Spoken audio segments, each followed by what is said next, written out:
আসসালামু আলাইকুম। এখন আমি দাঁড়িয়ে আছি আমার আপনার প্রাণের মুরাদনগরের সরকারি হাই স্কুল মুরাদনগর ডিআর সরকারি উচ্চ বিদ্যালয় মাঠ প্রাঙ্গণে। এটি দীর্ঘ 50 বছর ধরে শিক্ষার আলো ছড়িয়ে যাচ্ছে। এটি হচ্ছে কুমিল্লা জেলার তৃতীয়তম প্রাচীন হাই স্কুল মুরাদনগর ডিআর সরকারি উচ্চ বিদ্যালয় মাঠ। এই বিদ্যালয়ের তত্ত্বাবধানে মাঠটি থাকলেও নেই কোনো পরিচর্যা, নেই দেখার মতো কেউ। ঝুরি ঝুরি বৃষ্টিতে পা সমান পানি উঠে যায়, নেই পানি নিষ্কাশনের কোনো ব্যবস্থা।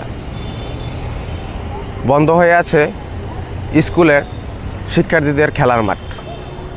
আশেপাশের পরিত্যক্ত সরকারি প্রতিষ্ঠানগুলোতে তৈরি হচ্ছে নেশার আসর। চলেন আমরা ঘুরে আসি মাঠের পশ্চিম দিকের মুরাদনগর কেন্দ্রীয় শহীদ মিনারের দিকে।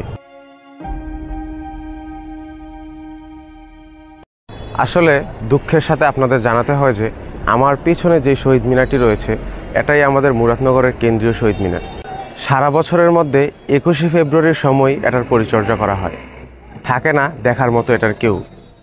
সবসময় এভাবে পানি জমাট হয়ে থাকে, সৃষ্টি হয় ডেঙ্গু সহ নানান ধরনের রোগ।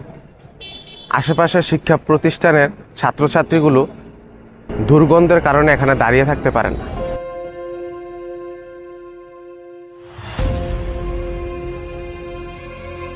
আমি মুরাদনগর উপজেলা ক্রীড়া সংস্থার খেলোয়াড় ক্যাপ্টেন হেলাল। আমাদের দীর্ঘদিনের অনেক একটা চাওয়া পাওয়া এই মাঠটা পানি নিষ্কাশনের ব্যবস্থা। তো আমরা চাচ্ছি, প্রশাসনের দৃষ্টি আকর্ষণ করছি যে দ্রুত এই মাঠের পানি নিষ্কাশনের ব্যবস্থা যে করে দেয়, কারণ পানির জন্য কোনো প্লেয়াররা মাঠে খেলতে পারে না। আর সচরাচর দেখা যায় যে মাঠের মধ্যে গাড়ি ড্রাইভিং এবং গাড়ি পার্কিং, এই দুইটা বিষয়ে একটু খুব আমরা মর্মাহত। আমরা যদি তাদের কাছে এই বিষয়ে বলতে যাই, তারা বলে নাকি পারমিশন নিয়ে আসছে। মিষ্টি দোকানের সমস্ত ময়লা মাঠের এই পাশে, দুর্গন্ধের জন্য, এই পানির জন্য কোনো প্লেয়ার এদিকে যেতে পারে না। আমি নগাঁও থেকে এসেছি। আজকে আমাদের মুরাদনগর ড্রাগন ক্লাবের সাথে একটা ফ্রেন্ডলি ম্যাচ আছে, খেলতে আসছি।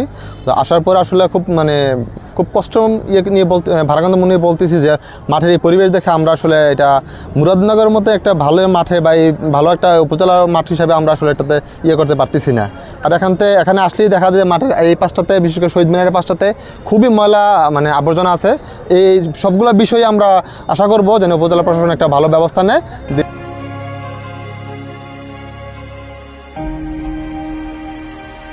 মাঠের খেলা দেখতে খুব আনন্দ পাই আমি। মাঠে খেলা দেখতে লাগি আইলে খেলা দেখতে পারতি না।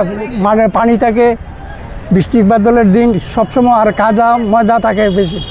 আমরা ছোটোবেলায় খেলা দেখতাম মাঠে, অনেক পরিবেশ সুন্দর ছিল, কিন্তু মাঠের পরিবেশটা এখন অত্যন্ত খারাপ। মাঠের চারপাশে পানি লেগে থাকে, পানির জন্য আমরা খেলা দেখতে পারি না। খেলোয়াড়রা সুন্দর করে খেলা উপভোগ করতে পারে না, বা খেলোয়াড়রাও খেলে শান্তি পায় না। আমরা চাই যে বর্তমান সরকারের কাছে একটাই আবেদন, মাঠটার যেন সুন্দর থাকে, মাঠের পানি যেন না থাকে, মাঠটা যেন সুন্দর করে মাটি টাটি দিয়ে পরিবেশটা সুন্দর করে দেয়। বর্তমান সরকারের কাছে আমরা একটাই আবেদন, যেন মাঠের পরিবেশটা খুবই সুন্দর করে দেয় যেন।